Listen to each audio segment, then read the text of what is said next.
I know we also discussed during the week some top tax tips. I can't say it. Top tax tips for landlords. So specifically, John's agreed to just give us some 5 key points that landlords need to know about tax relating to rental properties. But also some of the common mistakes that people make, which I think is super helpful for especially any new landlords, because a tax return is a fairly straightforward process if you get everything right. But as you said previously, it's when you make mistakes that it starts to become complicated to put them right. Yes. So let's hope that we can stop some people making some mistakes at the start. Yeah. So fire away. So my first tip is to get your ownership of the property right. Okay. So particularly when you're purchasing a new property, look at who you want the money to go to. Right. For example, this happens a lot. People, when you buy a property in joint names, specifically husband and wife, yeah, HMRC will treat the ownership as 50-50, no matter who's put the money in, no matter what's done. If you don't tell them otherwise, it's a 50-50 ownership. Okay. Now, if you've got, I'm not going to be sexist about this, so if you've got the wife yes, in a 40% tax bracket, yeah, and the husband's in a 20% tax bracket, yeah, you want the husband earning more of the rental income than the wife. okay. So because he's getting taxed Because he's getting at taxed the at lower a lower rate. So everything, if you split it 50-50, 50% of it's going to be taxed at 40% and 50% at 20%. yes, If you put most of the property on the husband, yes, you pay much more tax at the 20% rate than at the 40% rate. okay, So you make sure you get your ownership set yeah, to how you want it. okay, The way to do that is by not as joint tenants, right. but as tenants in common. I've heard that expression, and I've always purchased obviously as joint tenants And with my most husband. people do that. Yeah. So that's basically the standard way if you're buying a property as husband and wife. So you'd speak to your solicitor, I guess, at so the start it's of a the very process? easy thing, and you can actually change it. You can change it to tenants in common. Oh, okay, so Afterwards. maybe landlords who have got that 50-50 set up now and they're Yeah. listening to this thinking, I need to change it, they can still do it. They can still do it, put it into tenants in common. And basically what that means is 50% is the wife's and 50% is the husband's. It's completely separate ownership. Okay, Whereas joint, the whole lot is owned jointly between Right. the two. okay, By doing that, you can decipher what split you want. yeah, Now, it's not necessarily an easy thing to change that if you've already got a 50-50 split for HMRC. okay, You can declare, I forget the form number, but there is a form you can fill in to HMRC to say, right, actually the split is 75%, he's 75% yeah, hers, 25% hers, sorry, otherwise you've got a big house. You can do that, but they ask for proof yeah, of why it's set up like that, and that gets a little bit complicated. okay, So the best thing to do is set it from the start. yeah, Speak to an accountant if you're not sure how to split it, because Yeah. they can work out the best method. Yeah. There are drawbacks. okay, Because it's split, if it's tenants in common and it's split differently, or even if it's joint but you've told the revenue it's split differently, it affects things like your will, your inheritance tax, capital gains tax, of course, all of those. So your legacy that you want to leave, it affects all of that. yeah, So get advice before you do it. It's not as simple as saying we want more income to that and more income, because it does affect other things. yeah, So get solicitors and accountants' advice is my okay. So tip you on that. can absolutely save money by doing it, but just make sure you There understand all the kind of connotations. There are connotations down the line.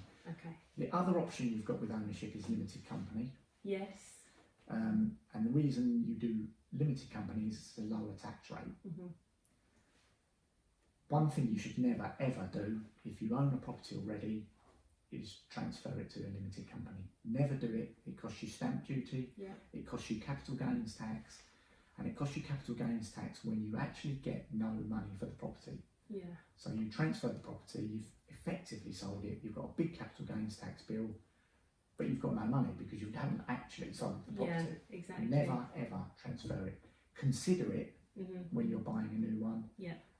Get advice, because again, running a limited company has connotations Yes. to having it by yourself. Yeah, so another thing worth considering, but if you're looking at purchasing as a limited company, take advice. Yeah. Limited companies often work best for people who are buying several. Yeah. Because you can time your income and stuff to affect your own tax rate. Yeah. Often for one per one, it's a bit overcomplicated for not a lot of savings, and you may find actually the cost of doing the limited company is more than you save in tax. Yeah. So not for everyone. One to think about. Okay. The second one I put down was make sure you keep a separate bank account. Yes. Sounds obvious. Now, it isn't, because I would say most of the ones I've dealt with have not kept a separate bank account. Now, obviously, keeping a separate bank account doesn't save you tax. What it does, it keeps all your records separate. Yes. So anything you spend on your property is recorded in that one bank account. All your income is recorded in that one bank account. You're far less likely to miss an expense that you could claim because it's there. Yeah. You also, of course, know how you're doing just by the fact you've either got money in your bank account or you haven't. Yeah. So you know whether the actual thing is working for you. When you come to fill in your tax return, it's much easier to do it if you've got a separate bank account. Yeah. If worse comes to worse and you get an inquiry from the revenue, there's your bank account. Yeah. They can look at it and prove everything that's on your statement. So definitely, and I recommend this for business and landlords, get a separate bank account. Because there's not necessarily a fee attached to that either, No. so you can just set up a separate account with your current bank and just move all your rental related transactions into that account. Yeah, it doesn't have to be a business account unless it's a limited company. So you normally get it for free. Yeah. So just do that. Good tip. I'm surprised the number of people, I think it's true, that don't do that. I must admit, when I first became a landlord, probably the first year, I didn't keep a separate bank account, and I learned the hard way.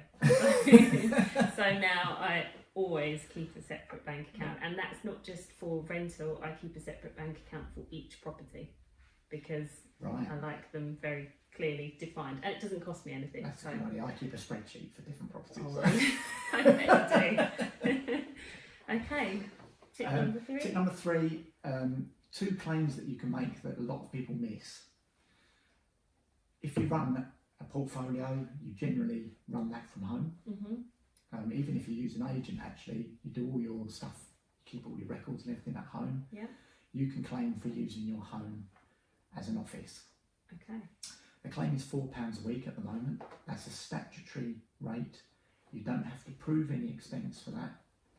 So that's £208 a year you claim as an expense. So that's £208 tax free. Yeah.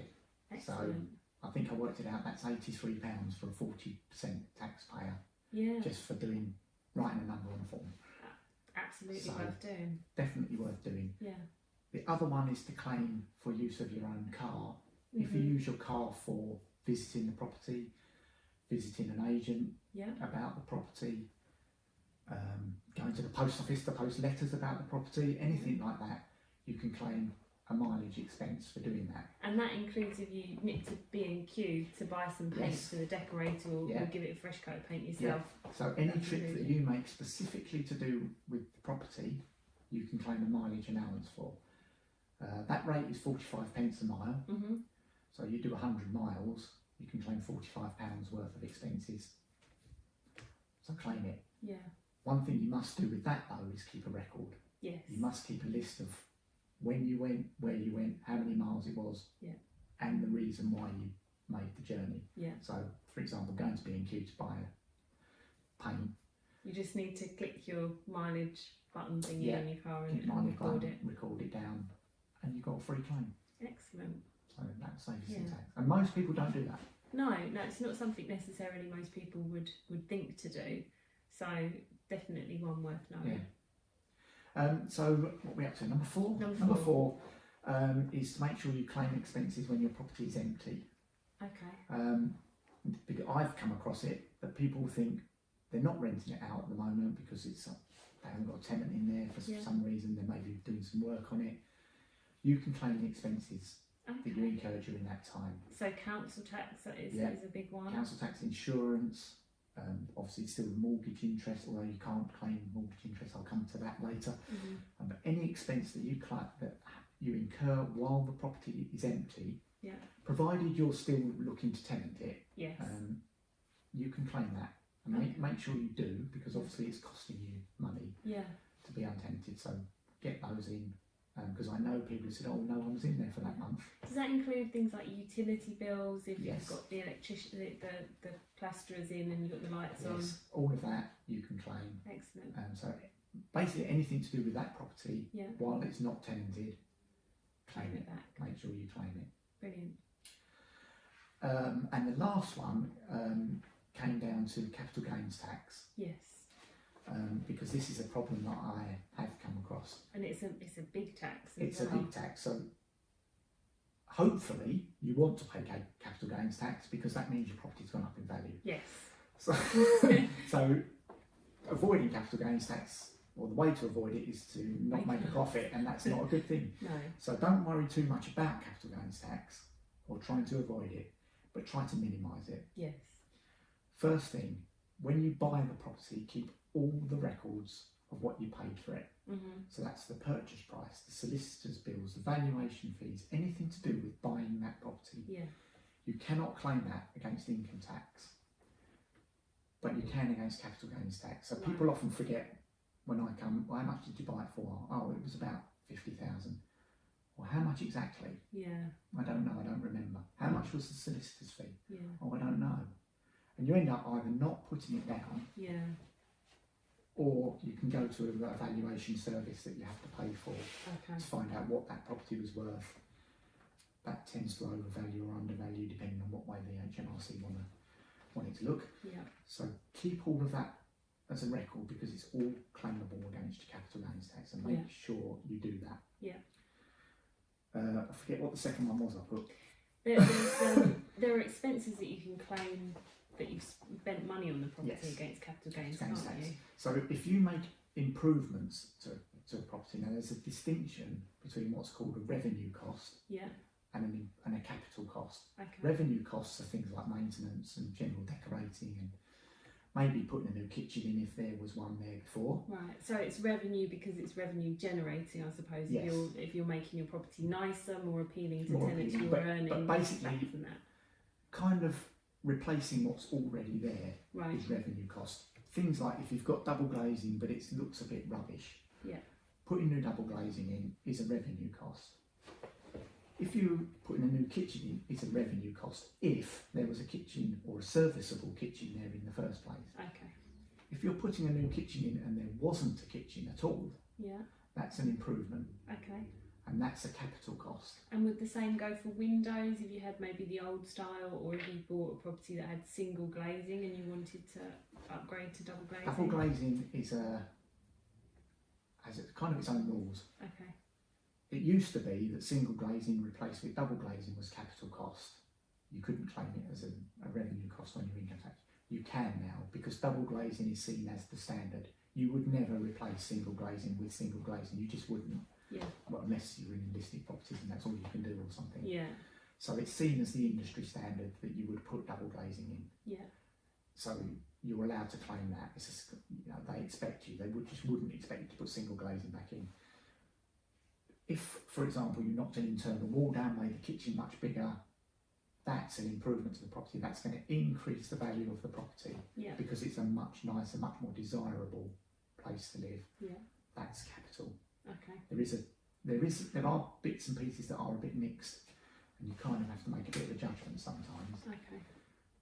But if you're doing all that, if you put an extension on, for example, that's obviously capital. It's going to increase the value of your property. Yes.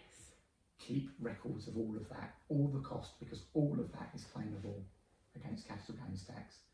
So make sure you've got a note of it. Yeah. Keep a spreadsheet, whatever you do. Yeah.